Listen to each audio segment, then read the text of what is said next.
be great. Thank, great.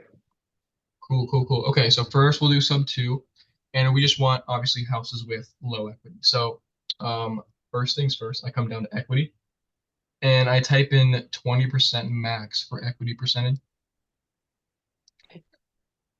Does that make sense? Yes, yes. Perfect, perfect. Okay, and then interest rate, monthly payments. These are important. So I'll cap it at like six, because investors aren't gonna really want to do it if it's a high interest rate. So this just kind of Hmm. gives me the low ones. Okay. Total monthly payments, same thing. We want these monthly loan payments. This one's an example of one. This one's like 700 bucks, 3% rate. They owe total 150, listed for 160.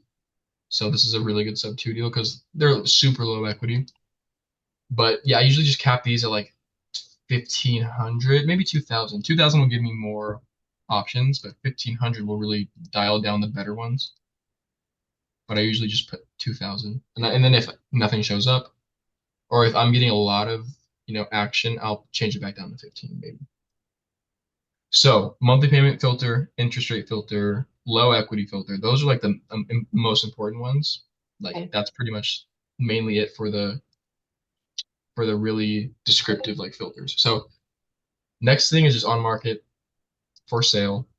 We don't want any rentals.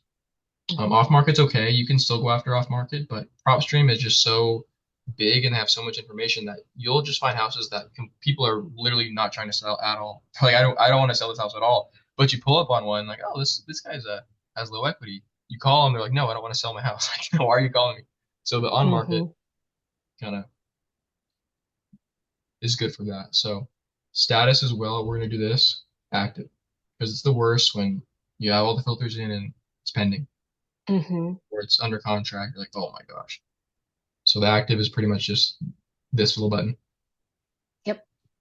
Yeah. But you start with a city, right? You start with an area. Well, I throw in the city after I throw in the filters, but yes, I do. Okay. Before I search anything, yeah, I throw the city in. Okay. Okay.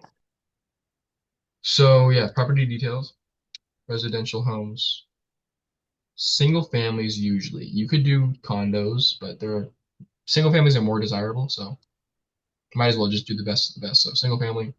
Hmm.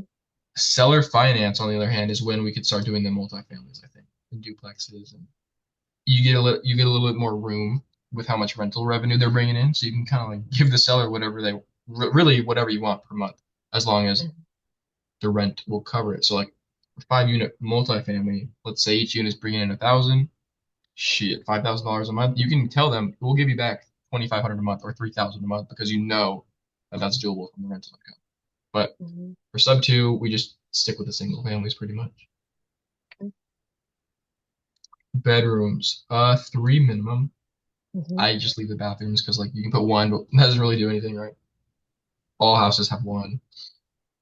So I just put three max, and then that's pretty much it for my sub two filters. I have everything I need: low equity, low interest rate, low payment on the market, the type of property I want.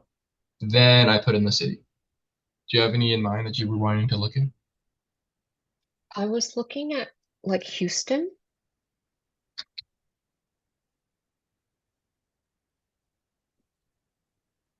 Oh wow, 111 low equity situations in Houston. So pretty much all 111 of these are potential deals. And everyone always asks me, Thomas, how do you get so many deals in your CRM? That, like, I just take all these, run the numbers on them, throw them in, and then I can kind of wake up in the morning, make all my calls on these lead. Like, I start right here, go all the way up Hmm. the list, and then if I burn out, I burn out. But Are usually I'm able those to so make, those are manual inputs into Airtable? yeah, Okay. Because I thought it was initially when you showed it, I thought it was an import from the calculator. oh no, that'd be Okay. cool. That'd be very Yeah. cool. Okay. So that's pretty much it for the filters. And as for what I'm looking for, first things first, I go click on the address. My eyes go straight to the estimated loan balance. Like, what do they owe? Because I Hmm. want to kind of compare this to what they're trying to sell for. Hmm. So these guys maybe got a little bit of room left. Like if they sell for 250, they might walk away with 20, 30 grand if they're lucky because they owe about 200. But if they don't get any action, or if they don't get any action within the next few weeks, they're probably going to drop this to 245. And then from there, they're like, it's getting really close. Like, because then people are going to start offering 200, 210, 220, and they can't accept any of those because they owe that. So I'm like, yeah, these guys might be good. I'll just wait until they drop this price a little bit more. So after that, after I look estimated balance and then I look at the price. After I bridge the gap and see how much that is, I go into the actual mortgage stuff and see if the loan is doable. So this is seller take back. I don't think we can take this loan over because they already have like a seller finance deal with somebody else. Hmm. So they did a seller finance deal with somebody $1,000 a month. That's cool. But yeah, so we can't do that one. This one they owe 330, listed for 360. So that's also really good. Like they're getting close. People are going Hmm. to be offering them 330, 340. Shit, I can't do it. I need more. $1,500 payment, which is kind of nerve-wracking. If this thing gets anything less than like 1,500 in rent, it'll be hard. Taxes, insurance, expenses, it'll be hard to cover that. So this would be absolutely perfect if this payment was like 800 bucks, maybe like 900, 1,000, but it still could work. So And I why know, were on some of these properties that you're viewing, why is last year's valuation so much higher than list price or that's a good value? question. Maybe they just couldn't sell, right? I guess, real Mm, estate's only worth what mm, somebody will pay for it. So hmm. I guess, they thought it was higher. Market corrected it. Oh, wow. This thing is $2,500 in rent with comps. Wow. So that's really good. So I look at this, I'm like, well, it's renting out for 2,500. The payment's 15. That's Hmm. manageable. That's doable Hmm. 100%. Hmm. And these guys, listed for 360, oh, 330, they're getting lowballed all day. So if we tell them, look, 20K, 25K to take over your debt, they'll probably do it. And that 25K is less than 10%. So it can be really good for investors that are comparing that to, pulling out a normal loan. Yeah. I'm gonna make a copy of this calculator and then do the numbers in it real quick. Okay.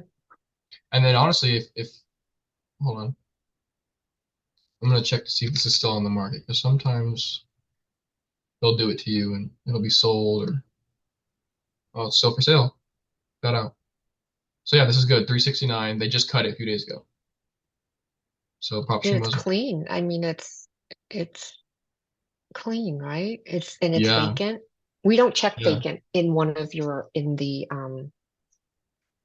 filters, right? You don't check vacant No, no, I don't. because You it doesn't could. matter if you. Mhm. Yeah, I think vacant properties are okay.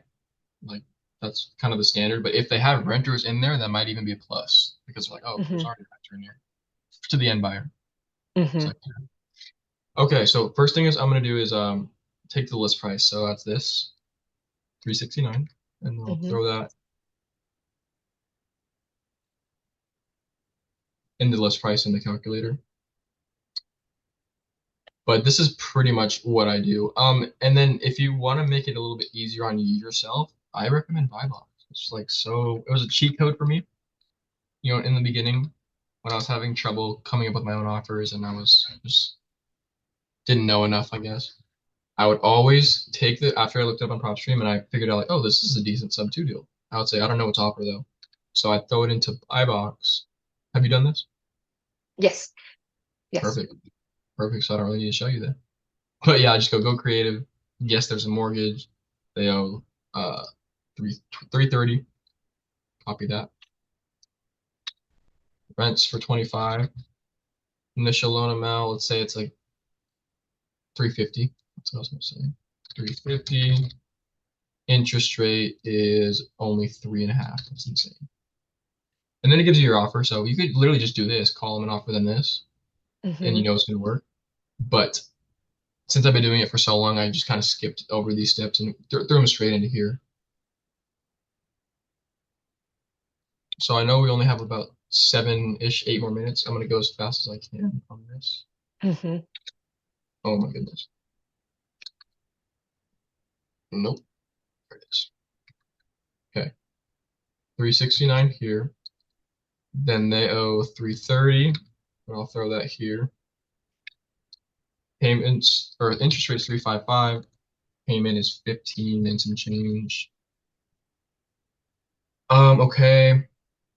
Rental revenue is 2,500. Down payment, we could probably give them 25K to start. And then our offer price. So seller finance, you can give them whatever you want. This, it's always going to be loan balance plus the down payment. Always. Okay. Okay. Yeah. So this will be 357 or 352.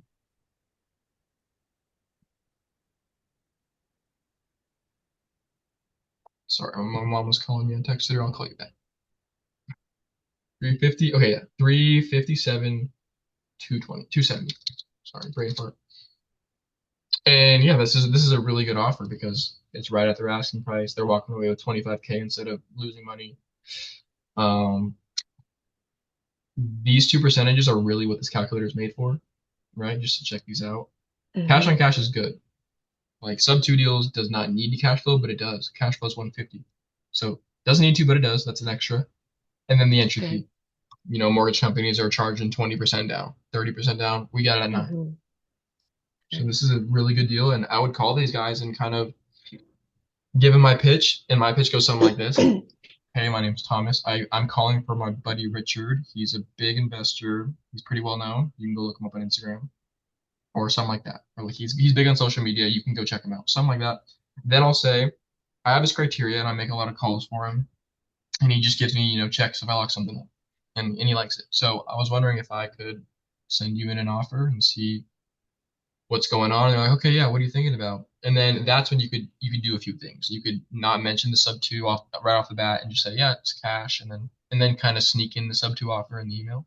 Or you can hit them up and say, hey, I think I know why you guys are getting lowballed and nobody's like, giving you the asking price you guys need. And they're gonna be like, why? And you could say, well, interest rates right now are insane, 7%. If they gave you guys what you're asking, they wouldn't cash flow because of that 8% interest rate and the taxes and all this crazy stuff.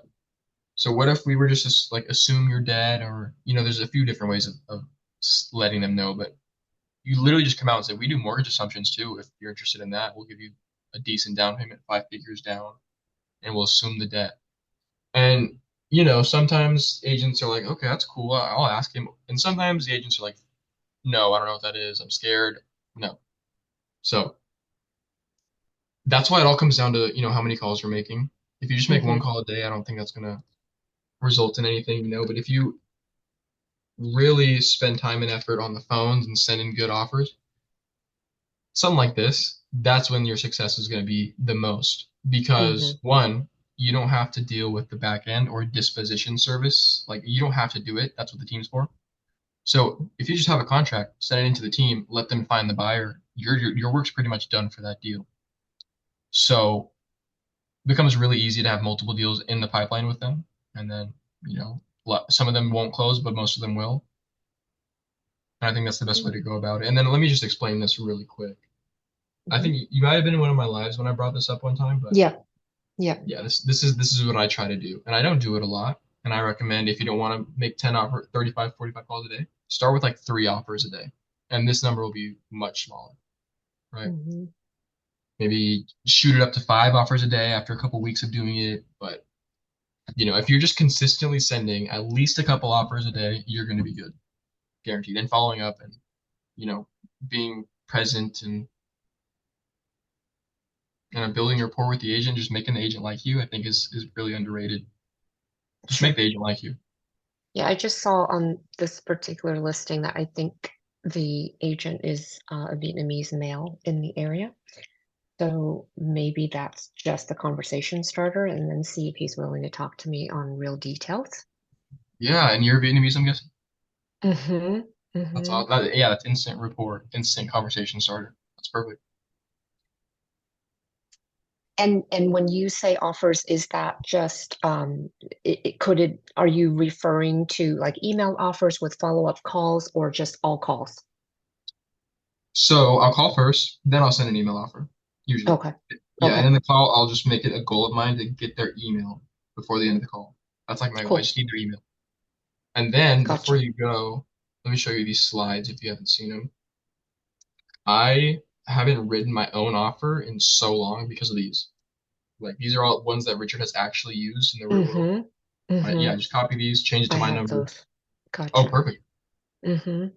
Perfect, perfect. And then as far as like name and number, like it does it matter if I didn't see if you use just like a personal account, if you don't have an LLC, do you think that gets like more attention or less attention?